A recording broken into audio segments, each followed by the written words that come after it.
as hath not only deprived men of the society of their friends, exercise of their professions, comfort of books, use of paper or ink, but even violated that near union which God hath established between men and their wives, by forced and constrained separation, whereby they have been bereaved of the comfort and conversation one of another for many years together, without hope of relief, if God had not, by his overruling providence, given some interruption to the prevailing power and counsel of those who were the authors and promoters of such preemptory and heady courses. The High Commission grew to such excess of sharpness and severity as was not much less than the Romish Inquisition. The bishops and their courts were as eager in the country, although their jurisdiction could not reach so high in rigor and extremity of punishment, yet were they no less grievous in respect of the generality and municipality of vexations, which, lighting upon the meaner sort of tradesmen and artificers, did impoverishment many thousands, and so afflict and trouble others, that great numbers, to avoid their miseries, departed out of the kingdom, some into New England and other parts of America, others into Holland. So this is where you see a big split also, where you had a lot of the, if you remember, a lot of the Puritans went to Holland, and so now you have another escape from the country, you know, a lot like what California's experiencing. Well, gee, why do you think California's experiencing that? A lot of that stuff was right there, right? Too high in taxes, unjust law, regulations that are too great. People making the laws not following. That's right. The laws applying to some and not others. So there's a commonality there. You see people start to flee areas that are not prosperous and peaceful.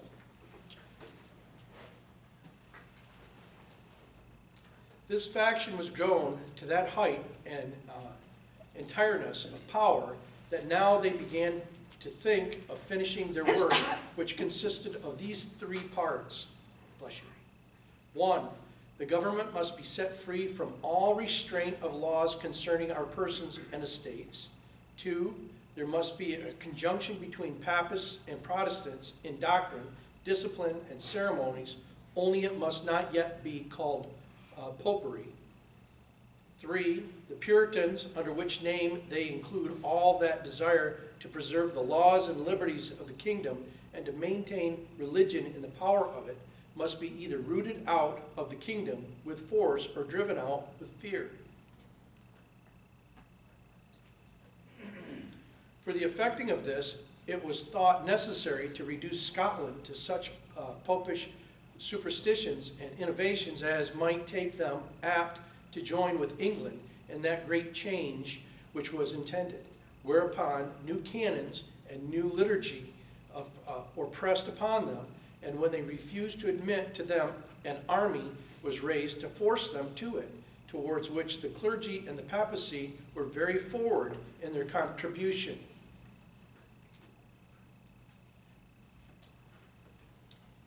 That was the Grand Remonstrance of 1641.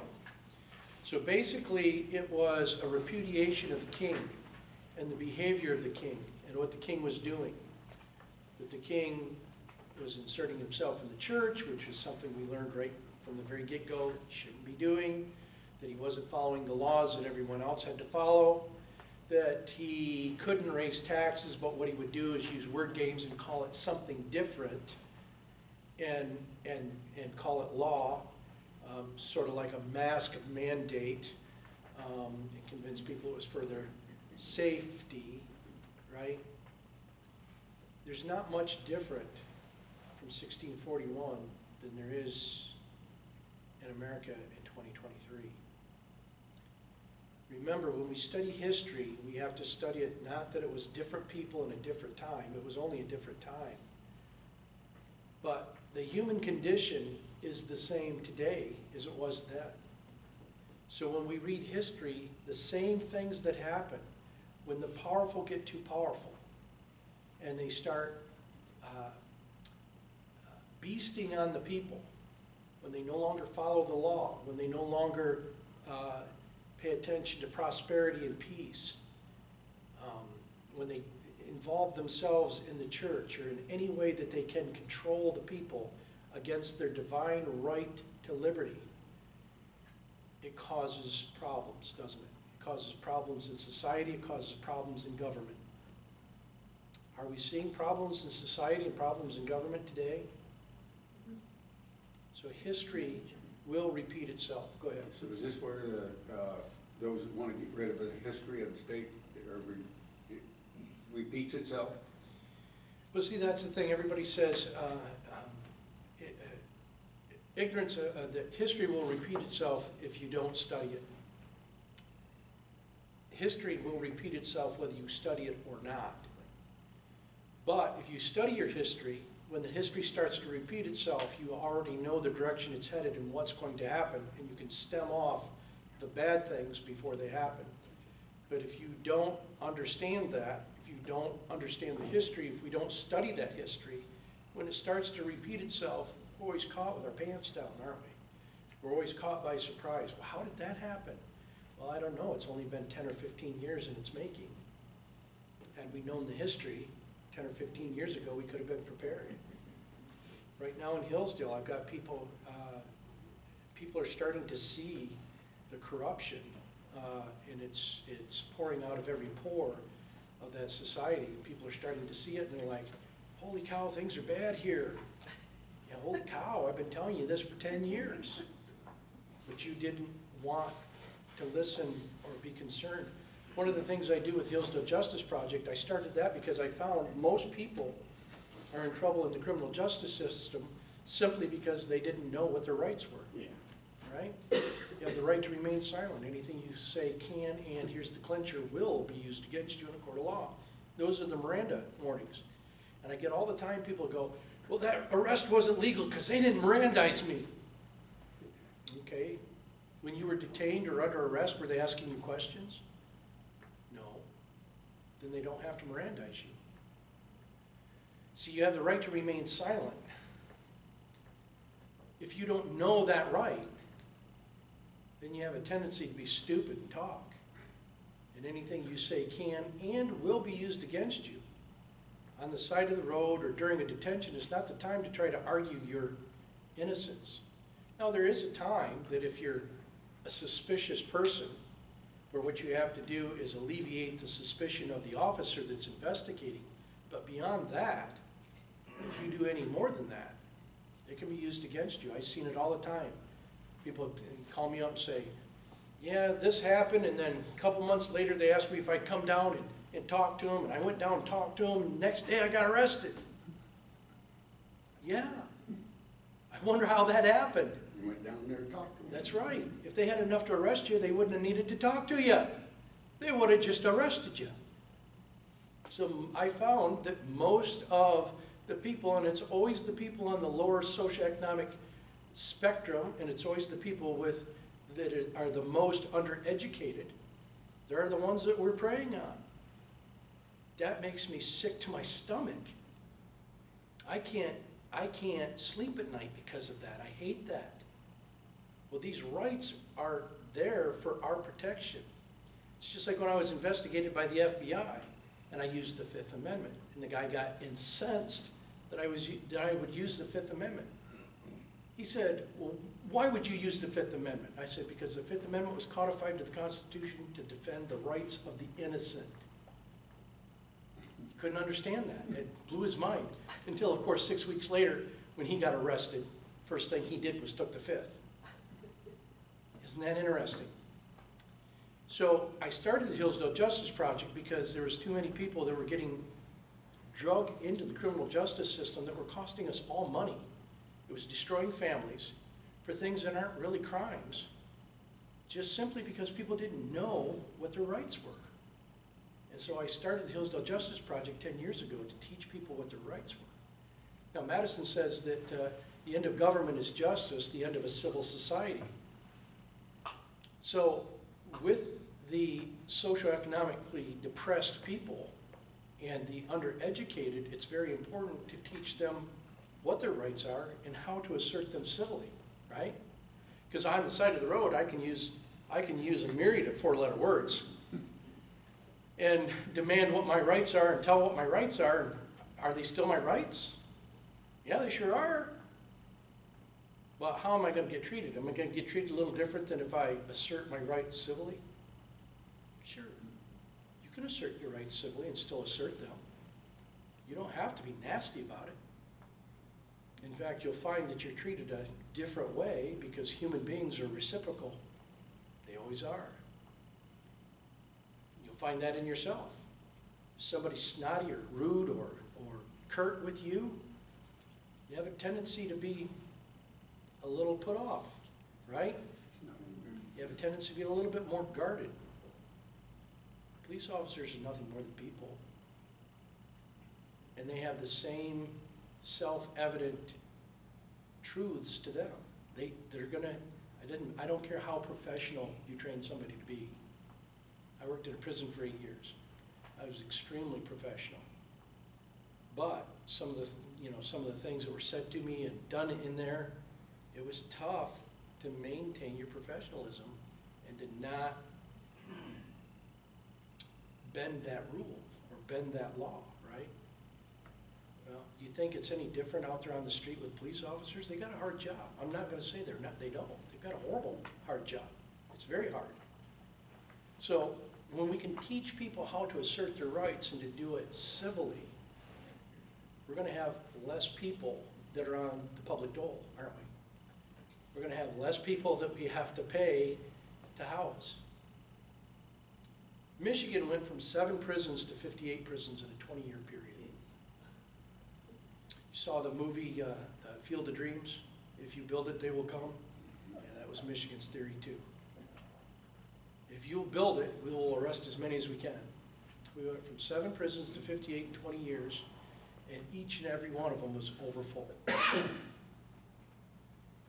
Do you realize in the United States we imprison more of our population than any other country in the world per capita?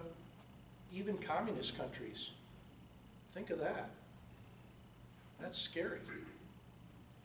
Don't they just kill a lot of the people so they don't have to imprison them though? Well, Other countries? What are we doing? Which if they hadn't killed them off, they would put them in prison. What are we doing with the supposed vaccine? So we're different because we're America. We're different because we're America. No. It's still murder. Countries, look, governments create the greatest atrocities on human life than anything else. Governments are the most dangerous thing to human life in history across the world. And it's usually their own people. It's not a foreign nation that they're at war with. It's usually their own people. And that's typical of all government. That's why our founding fathers set this up the way they did, because they knew that too. So through the 20th century, when we've been asleep and we've allowed the government, we've given the government more power because we wanted to be safe and we wanted to be prosperous and we wanted to be dependents. Here's the funny thing about power. Power cannot be taken. Power must always be given. My children, when they come home from school and say, so-and-so was making fun of me, I say, well, what are you upset about? Well, they were making fun of me. Why'd you give your power to them? Well, I didn't. Yeah, you did. If you're upset, you've given them the power over how you feel. Why would you do that if you didn't respect them? Make sense? If somebody's going to upset me because of what they've said, I've given them way too much power over my emotions. It's mind over matter. If I don't mind, they don't matter. It's that simple. So power must be given. Even Napoleon Bonaparte knew that. He said, I can't take a country that its people don't want to be taken. Why? Because you can't take power. Power has to be given.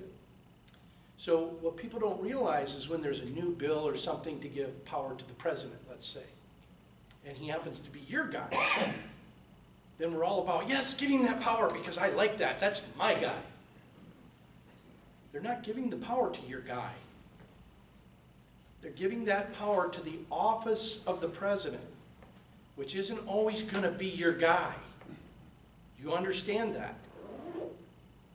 So we've got to be very careful when we start giving power to government. We've already given way too much. So if you give me power, but at some point in time you want that power back, what has to happen? I have to be willing to give that power to you, right? I have to be willing to give it back. And if I'm not willing to give it back, what do? Well, you have to put me in a situation where between the two options I have, either keeping the power and being miserable or giving it up and being happy, that I'm more willing to give it up and be happy or alive, right? This is the problem.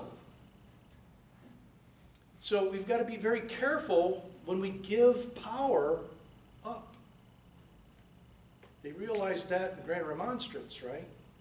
They gave too much power up. They depended on a parchment barrier that the king was just going to follow it because he took an oath to it. And did they? No. That's that malignant, pernicious design that they were talking about.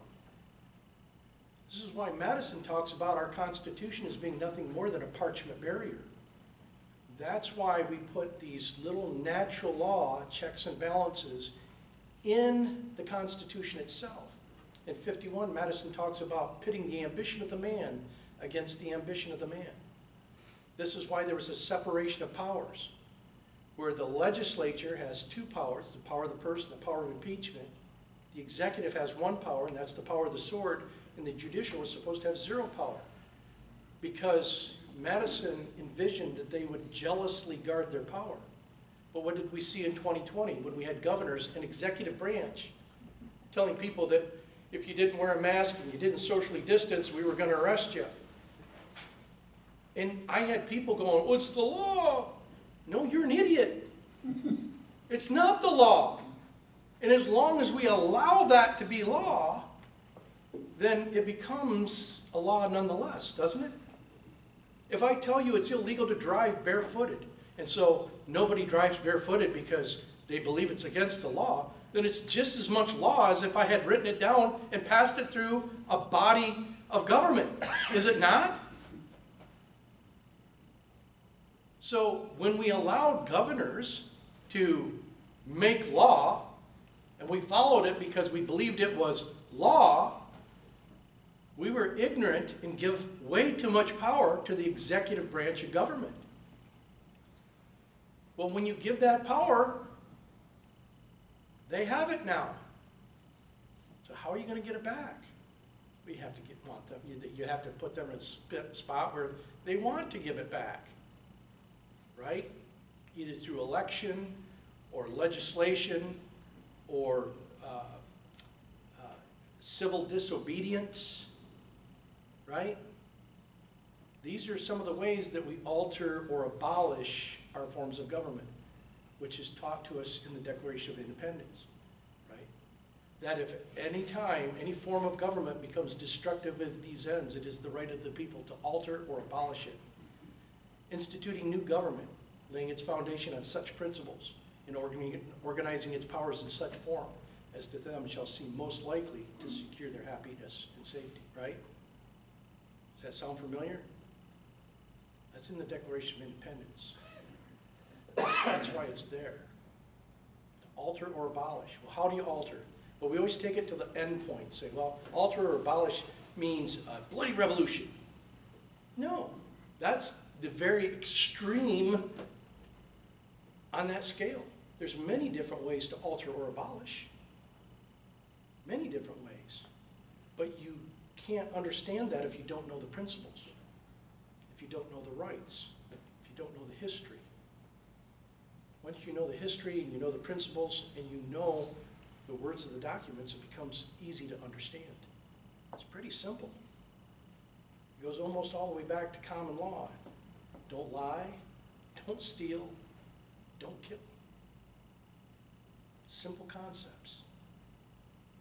Very simple concepts. So, are there any other questions? Go ahead. Would this be a good time to tell about entering the, I think it was the courthouse with your daughter?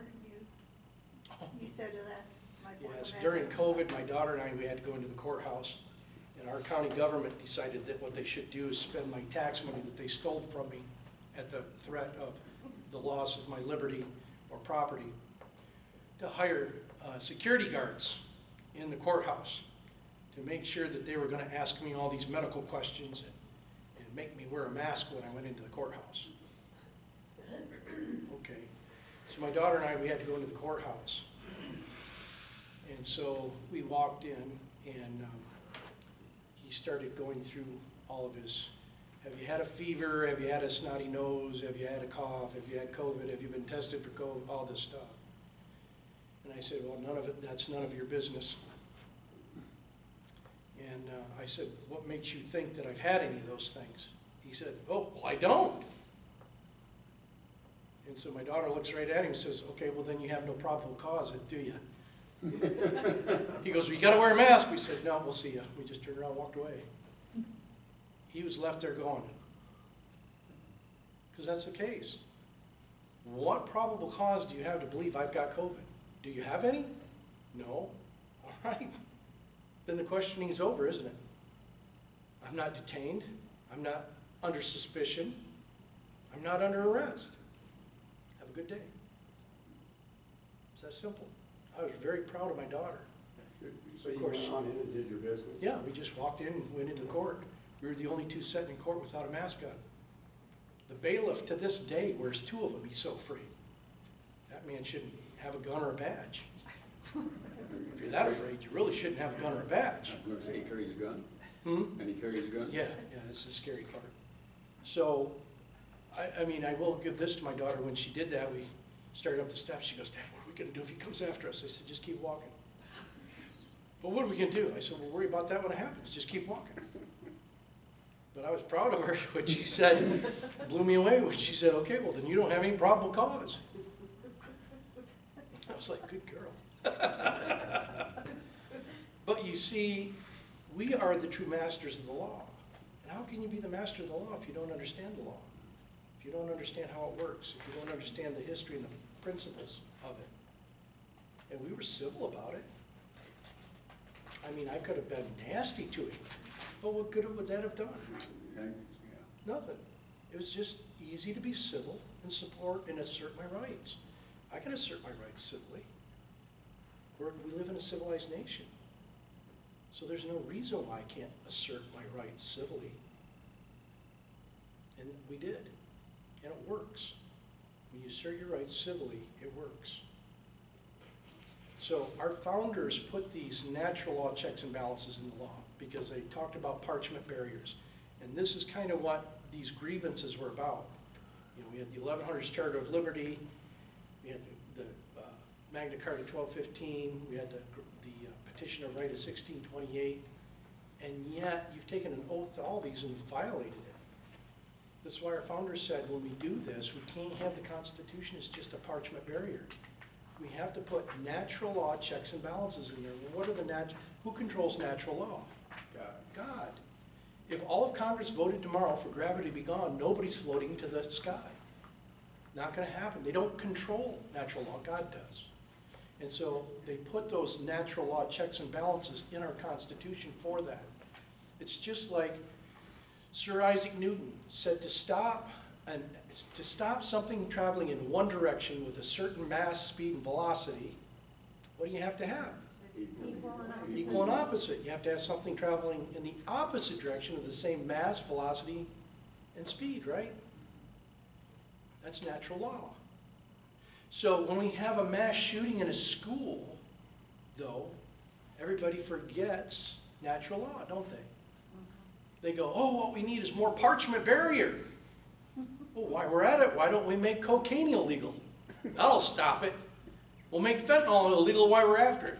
That'll stop it. No, it's a parchment barrier. It's a parchment barrier. Okay, so what is equal and opposite? If I've got one bad man with a gun coming into the school and I've got one good man with a gun in the school, that's equal and opposite, isn't it? But why do I want to take it to that point where I've got to stop a bad man with a gun coming in somewhere where it's so dangerous where we have children? Well, if I've got multiple guns, that stops it, doesn't it?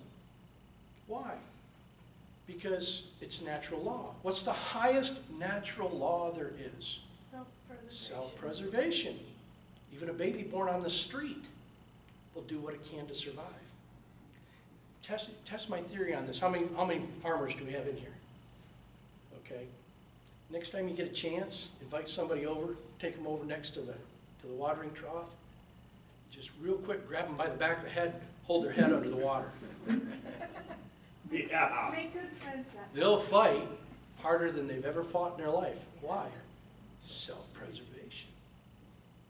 So, everybody goes, well, we got to have these gun laws because people are crazy. Even crazy people have self-preservation, right? So, one of the natural checks and balances are that a well-regulated militia being necessary for the safety of a free state, the right of the people to keep and bear arms shall not be infringed. Why is that? Equal and opposite force. An armed society is a polite society. Why do I have to respect you if I can't take from you what you hold most precious and you can't take from me what I hold most precious? Why do I have to be civil to you? Why do I have to have any respect for you? I don't. But the odd thing is, if you have the ability to take from me what I hold most precious, and I have the ability to take from you what you hold most precious, instantly, there's respect, isn't there? You ever seen those movies where somebody gets a fender bender and they start screaming at the guy, and here's this great big mountain of a guy gets out of the car and they go, oh, so sorry, sir. Yeah, why?